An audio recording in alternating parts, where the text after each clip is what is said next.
No matter what, we persevere.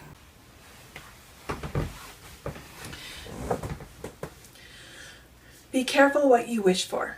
I know that for a fact. Wishes are brutal, unforgiving things. They burn your tongue the moment they're spoken, and you can never take them back.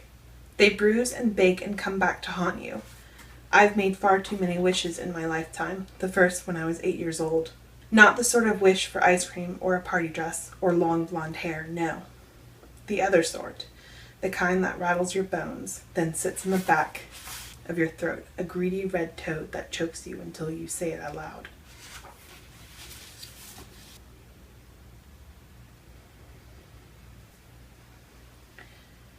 They were definitely following him. He didn't need to look over his shoulders to confirm that they were, but Sam did so anyway.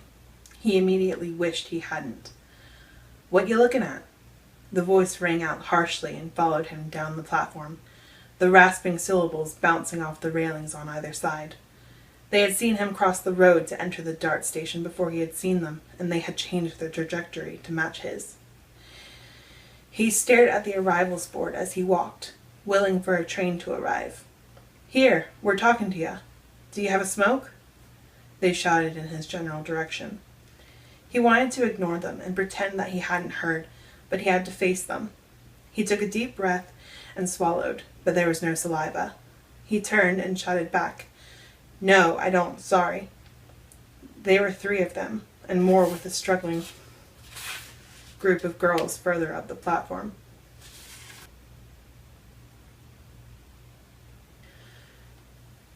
In the past, an auditorium is filled with admirers who are anxiously waiting to hear the cutting-edge theories of leading scientist Dr. Cornelius Anderson. The brilliant young scientist in a striking black tuxedo and hair wild atop his head is waiting backstage in the auditorium for his introduction. With him is his beautiful wife, Camille, in an elegant lavender gown. The air is electric this evening. Rumor has it that Dr. Anderson will shock the scientific community with an announcement of groundbreaking discovery. "So you still think this is a bad idea, honey?" asks Cornelius. "You don't even have to ask. You know how I feel," says Camille, while shaking her head. "Now watch this. Wasn't it you who always told me that if I went with my heart, then it was the right thing to do?" Monday, July 4th, 2005. A single line of blood trickles down the pale underside of her arm, a red seam on a white sleeve. At first, Alice thinks it's just a fly and takes no notice. Insects are an occupational hazard at a dig, and for some reason, there are more flies higher up the mountain where she is working than at the main excavation site lower down. Then a drop of blood splashes onto her bare leg, exploding like a firework in the sky on Guy Fawkes night. This time she does look and sees that the cut on the inside of her elbow has opened again. It's a deep wound, which doesn't want to heal. She sighs and pushes the plaster and lint dressing tighter against her skin. Then, since there's no one around to see, she licks the red smear from her wrist. Strands of hair the color of soft brown sugar have come loose from under her cap. She tucks them behind her ears and wiped her forehead with her handkerchief before twisting her ponytail back into a tight knot at the nape of her neck. Her concentration broken, Alice stands up and stretches her slim legs, lightly tanned by the sun. Dressed in cut-off denim shorts, a tight white sleeveless t-shirt, and cap, she looks little more than a teenager. She used to mind. Now, as she gets older, she sees the advantage of looking younger than her years. News item from the Westover Me Weekly Enterprise, August 19, 1966. Rain of stones reported. It was reliably reported by several persons that a rain of stones fell from a clear blue sky on Carlin Street in the town of Chamberlain on August 17th. The stones fell principally on the home of Mrs. Margaret White, damaging the roof extensively and ruining 2 gutters and a downspout valued at approximately $25. Mrs. White, a widow, lives with her 3-year-old daughter, Carrietta.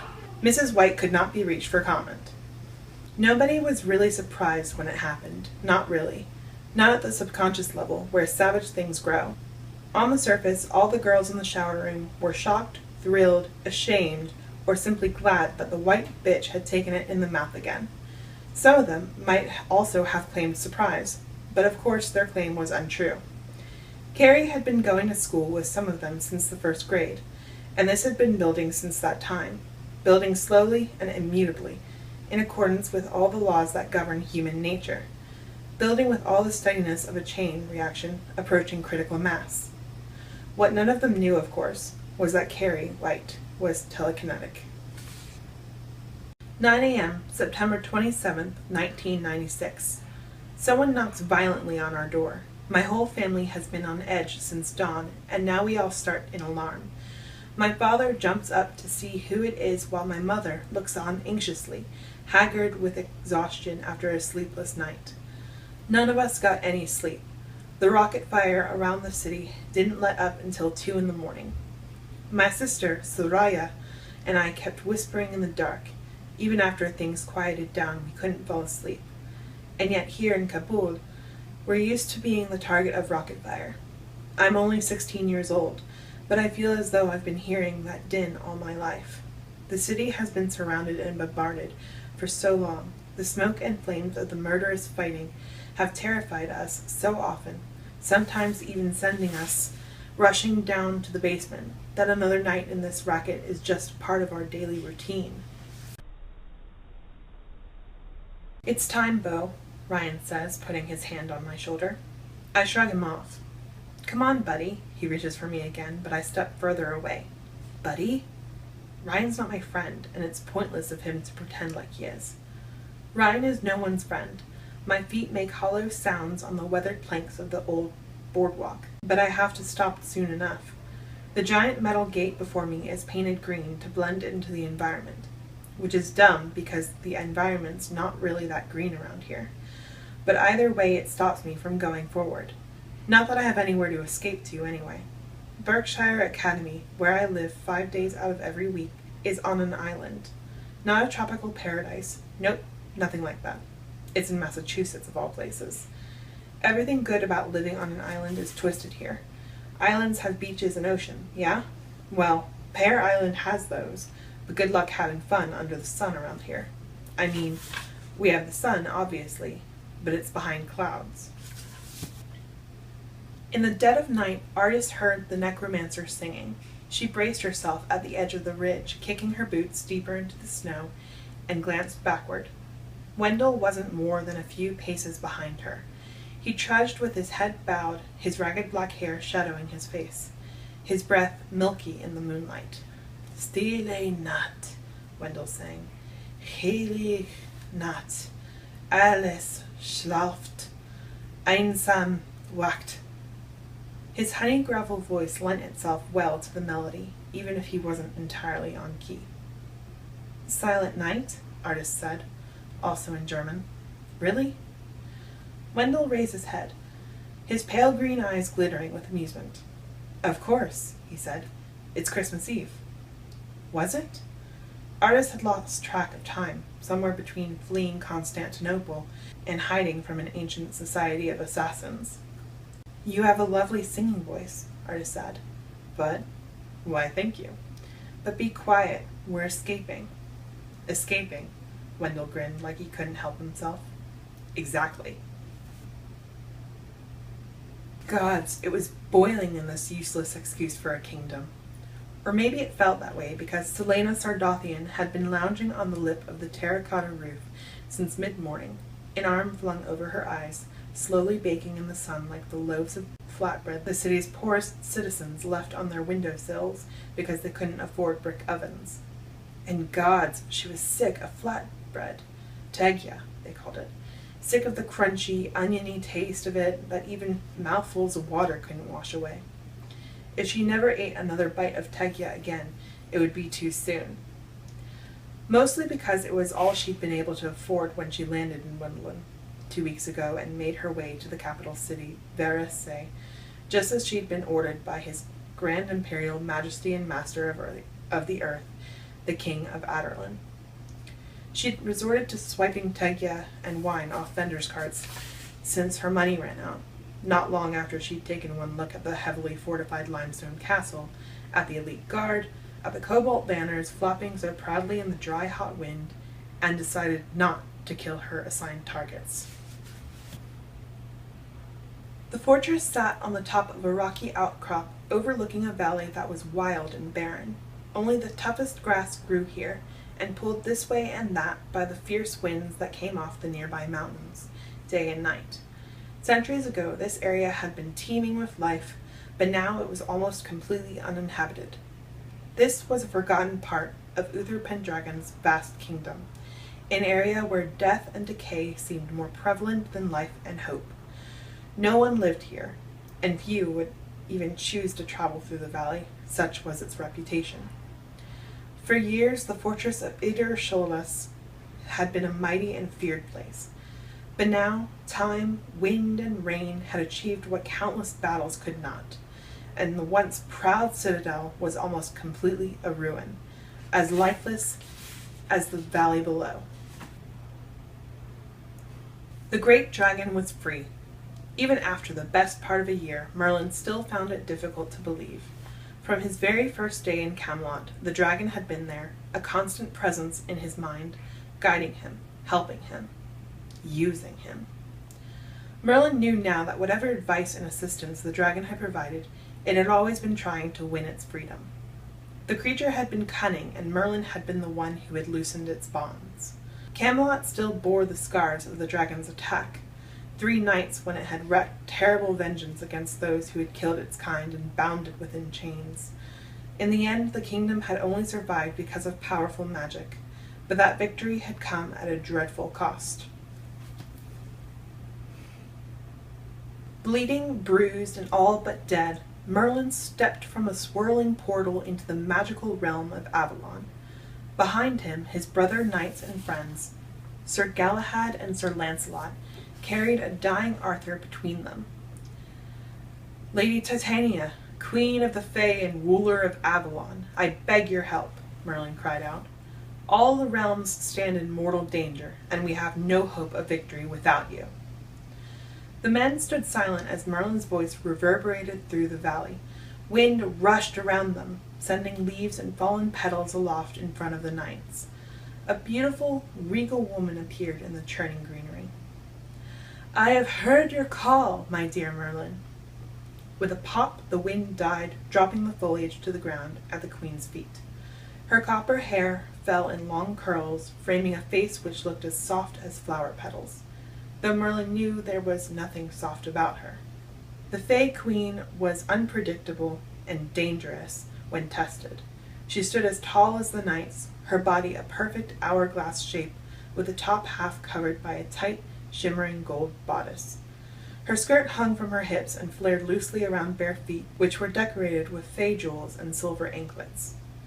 Still supporting King Arthur and suffering from their own painful wounds, the knights bowed to the Queen of Avalon. Merlin dropped to one knee before her. "My lady, I have trapped Mordred in a void between the realms, but I cannot kill him. Only someone of the Pendragon line can wield Excalibur and end his evil for good. But Arthur is the last of that bloodline." Amesbury Abbey, element of fire, spirit of light, essence of life, awaken the night. Fire of the soul, flame of life, as light reveals truth, burn golden bright. High in the tower of the crumbling abbey, the ancient words whispered across cold, damp walls. A single candle glowed, the flame steadily growing stronger with each word. At her perch in the corner of the tower, a small falcon flared her wings, golden eyes fastened on the flame. Vivian leaned over the candle, its golden light bathing across pale, taut features, delicate auburn brows, high cheekbones, and gleaming like molten fire in the flaming torrent of unbound hair that cascaded down her back. Dark lashes lay against her cheeks as with eyes closed she repeated the ancient words. Brilliant blue color blended with bright gold in spinning, shifting patterns across stone walls as the flame reflected off the large blue crystal she held suspended before the candle. It created a tapestry of light that glittered and winked as if the walls and ceiling had suddenly become the night sky filled with stars. Then, as if it obeyed her command, The light suddenly swallowed itself, the glittering patterns of light at the ceiling coalescing into a single point of light, until all that remained was the flame that now burned inside the crystal. "Reveal to me a time that is not yet time, on a day that is not yet day," she whispered. The flame pulsed and quivered with each word, like a heart beating in silent, still air.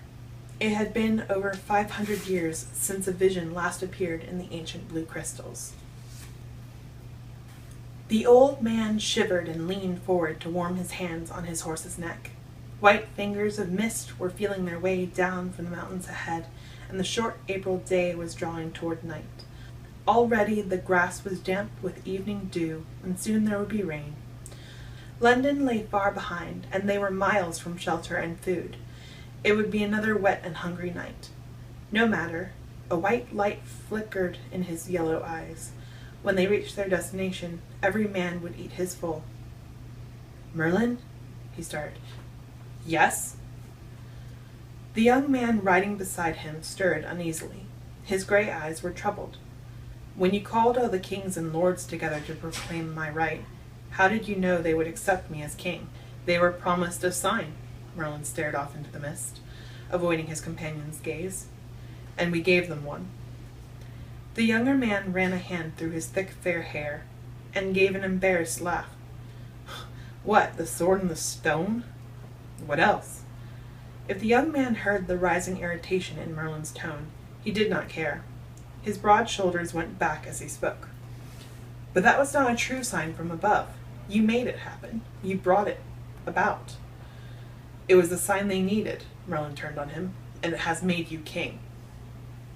Merlin's eyes blazed. He could still hear the cheers that had echoed round the churchyard as the crowd roared for Arthur till the heavens rang. So what if the petty kings and jealous lords had slunk off, vowing war? Rachel clutched her doll tighter to her chest and stared at the dark thing watching her from the bushes. At least she thought it was watching her. It was hard to tell because the eyes were as dark as the rest of it, except when the light caught them just right. Then they gleamed a golden color. She had seen animals in the woods before, rabbits and raccoons and squirrels and such, but this was bigger. It was as big as her, maybe bigger.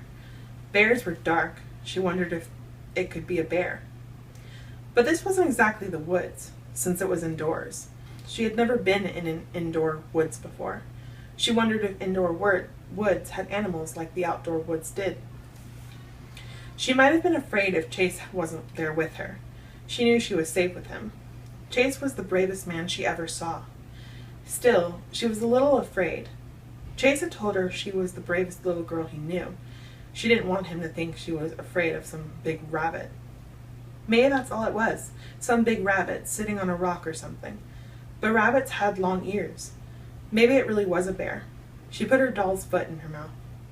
She turned and looked down the path, across the pretty flowers and short walls covered with vines, and across the grass to where Chase was talking to Zed. They were standing by a stone table looking at the boxes and talking about what to do with them. Rachel was glad that that mean Dark and Rawl didn't get them, and that he wasn't ever going to be able to hurt anyone again. Rachel turned back to make sure the dark thing wasn't coming any closer to her. It was gone. She looked around, but didn't see it anywhere. "Sarah, where do you think it could have gone?" she whispered. Her doll didn't have an answer. Rachel bit down on Sarah's foot and started walking toward Chase. Her feet wanted to run, but she didn't want Chase to think she wasn't brave. He had said she was brave, and that made her feel good. She looked over her shoulder as she walked, checking, but she didn't see the dark thing anywhere. Maybe it lived in a hole, and it had gone there. Her feet still wanted to run, but she didn't let them. When Rachel got to Chase, she pushed up against him and hugged his leg. He and Zed were talking, and she knew it was impolite to interrupt, so she sucked on Sarah's foot while she waited. "So what could happen if you just shut the lid?" Chase was asking the wizard. "Anything!" Zed stuck his skinny arms up in the air. His wavy white hair was smoothed down, but it still stuck out in places. "How should I know? Just because I know what the boxes are doesn't mean I know what to do with them now that Dark and Rawl has opened one."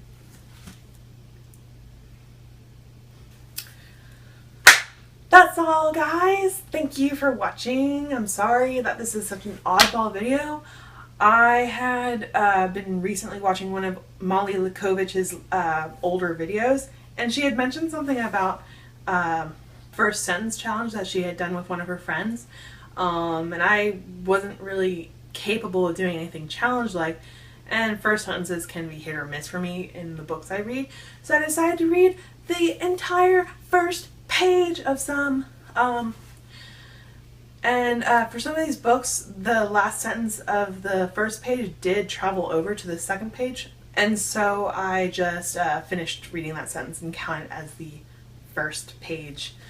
But yeah, I hope that was entertaining somewhat. Maybe it was boring. You could definitely tell me in the comments, and I will think of something else to do next time.